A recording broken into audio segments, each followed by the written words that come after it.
वो भी हमारा बक्सर 20 कोस में फैला हुआ अपने आप में सिद्धाश्रम बक्सर है, जहाँ अनेक ऋषियों ने अपने आप में तप किया है, ठीक है ना? कश्यप की अपने आप में यहाँ तपस्वी है, जिनकी 13 पत्नियाँ थीं। मनुष्य का प्रकट यज्ञ से ही हुआ है, इसलिए यज्ञ अनुष्ठान अपने आप में ज़रूरी है और हर जगह होना चाहिए कि और 2, 4, 5 साल तो निश्चित, नहीं तो ऐसी स्थिति आएगी आज से 20 साल बाद कि पीने को पानी नहीं मिलेगा। इस सनातन धर्म में 5 देवताओं की आराधना प्रतिदिन बताएगी। गौरी, गणेश, शिवजी महाराज, सूर्यनारायण और एक भगवान।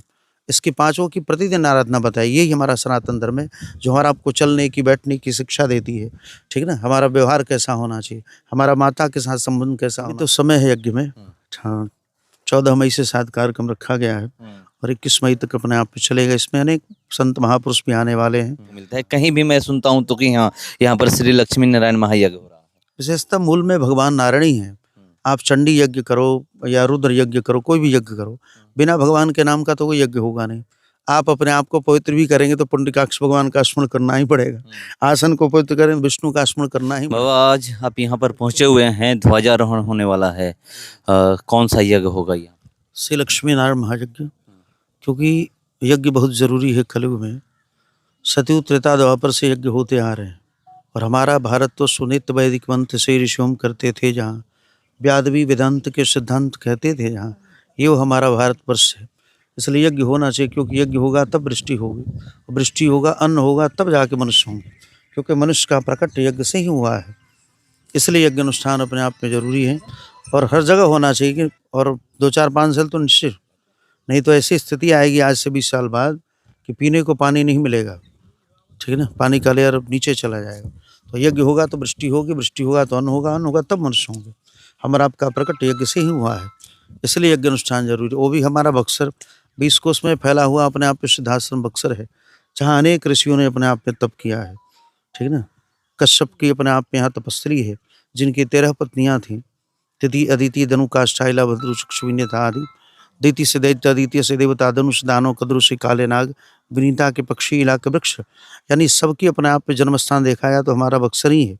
ये तो पहले से ही धार्मिक स्थल रहा है, सतयुग त्रेता द्वापर से ही, और आज भी उस समय से लेकर के आज तक हमारा कभी बक्सर संत विहीन रहा नहीं। एक से एक पावरफुल महात्मा धरती पर इस बक्सर में अपने आप में प्रकट होते रहें। और ये नहीं कि हम लोग मीडिया में आएंगे, टीवी पर आएंगे तभी प्रचार होगा, नहीं। बक्सर का ऐसा प्रभाव है, भगवान वराह ने स्वयं कहा है कि जिसका भी 20 कोस के अंदर जन्म हो गया, अगर वो महात्मा हो गया, वो मेरा ही विग्रह समझो, ठीक है ना? तो हम लोग टीवी पर आवे ना आवे, लेकिन वहाँ तक पहुँचे हुए महात्मा हैं और सब पावरफुल महात्मा हुए। वो त्रिदंडी स्वामी जी महाराज हों, खाकी बाबा सरकार हो, नारायण दास भक्तमाली जी महाराज हों, जो भी संत बक्सर में हुए जिनका प्रकट हुआ, वो सब पावरफुल हुए। धर्म का प्रचार लोग कहते हैं कि करना जरूरी है, आपके अनुसार क्या जरूरी है? धर्म तो भगवान साक्षात धर्म स्वरूप है और हमारा आप सबका धर्म बनता है कि नहीं धर्म का प्रचार करें। क्यों? क्योंकि धर्म रहेगा तभी हमारा आप है। धर्म वहंतो हंति धर्म रक्षत रक्षता, और साक्षात भगवान राम ही अपने आप धर्म स्वरूप हैं। राम हो कृपान धर्म है, इसलिए धर्म का प्रचार सबके लिए जरूरी है। ये नहीं कि बस संत महात्मा ही करें, नहीं, क्योंकि धर्म ही अपने आप में सनातन धर्म ही एक ऐसा है जो आपको संस्कार सिखाता है। और जितने भी धर्मों में आप पंथों, धर्म तो हो नहीं सकता क्योंकि इसी से सब निकले हुए, वो सब पंथ हैं। पंथ तो आपको दिग्भ्रमित कर देंगे, इसलिए धर्म के साथ रहना चाहिए। इस सनातन धर्म में 5 देवताओं की आराधना प्रतिदिन बताएगी। गौरी, गणेश, शिवजी महाराज, सूर्यनारायण और एक भगवान। इसकी पाँचों की प्रतिदिन आराधना बताई। यही हमारा सनातन धर्म है, जो हमारा आपको चलने की, बैठने की शिक्षा देती है, ठीक है ना? हमारा व्यवहार कैसा होना चाहिए, हमारा माता के साथ संबंध कैसा होना चाहिए, पत्नी के साथ कैसा व्यवहार होना चाहिए, पुत्री के साथ कैसा व्यवहार होना चाहिए, इन सारे संबंधों को बताने वाला अगर कोई है, यही सनातन धर्म है।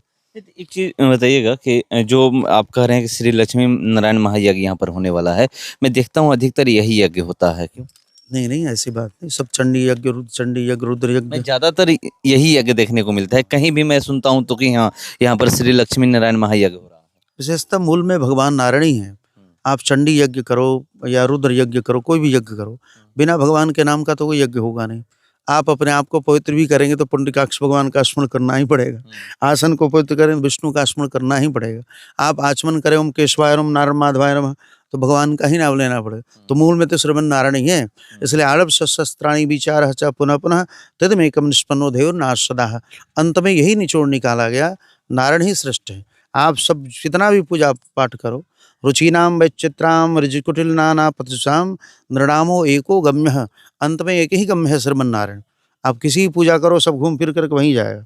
जैसे सारी नदियां घूम फिर करके समुद्र में जाके मिलती हैं, ठीक ना, उसी प्रकार सबका पूजा पाठ का जो भी फल है अंत में भगवान के ही चरणों में जाएगा। इसलिए क्यों ना हम डायरेक्ट भगवान की आराधना करें। आज ध्वजारोहण हो रहा है और यहाँ पर यज्ञ कब से शुरुआत होगा और कब पूर्ण होगी? अभी तो समय है यज्ञ में। हाँ, 14 मई से 7 कार्यक्रम रखा गया है और 21 मई तक अपने आप पे चलेगा। इसमें अनेक संत महापुरुष भी आने वाले हैं जी, भारतवर्ष के। आज क्या क्या कार्यक्रम है? आज तो बस नगर भ्रमण है, इसके बाद ध्वजारोहण होगा ताकि भगवान स्थापित हो जाए अपने आप में, ताकि सब लोग जितने भी अखाद्य खाने वाले अपे पीने वाले हैं आज के बाद सब बंद हो जाएगा, ठीक ना जी। कथा तो अभी समय लगेगा, मतलब उसी समय जब जग शुरू यज्ञ होगा उसी समय संतों की वाणी सुनने उस को समय जलभरी भी होगी। जी जी हाँ। दिव्य कहाँ कहाँ जलभरी करने कहाँ? अब जहाँ यहाँ की व्यवस्था हो जैसी। नहीं जो अच्छा ठीक, यहाँ के लोग बताएंगे कैसे कहाँ होगा। भारत के बहुत सारे संत आ सकते हैं क्योंकि हमारे यहाँ तो सब आते हैं भाई, भारत के जितने बड़े बड़े वक्ता हैं वो सब दर्शन करने के लिए आते हैं।